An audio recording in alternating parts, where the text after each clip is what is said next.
Intense heat and pain అంట తెలుసా. What to expect short term తిన్న తర్వాత డిస్క్రిప్షన్ లాస్ ఆఫ్ స్పీచ్ మాట పోతుందంట. మౌత్ ఇట్లా ఫైర్ లాగా ఐస్ నుంచి ఇట్లా రెడ్ అయి వాటర్ అవుతుందంట. రెస్ట్ ఇన్ పీస్ అవుతుందంట కథ.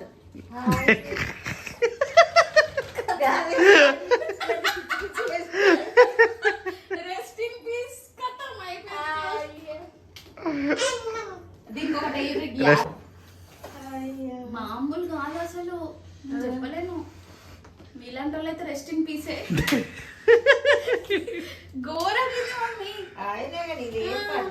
ఇట్లా మమ్మీ ఇట్లా ఒక 30 వేంటి మిరపకాయలు ఇట్లా నవ్వులు ఎట్లుండే అట్లా ఫుల్ రెడ్ అట్లా అంత దూరం ఒకటి తిని చూస్తా మమ్మీ.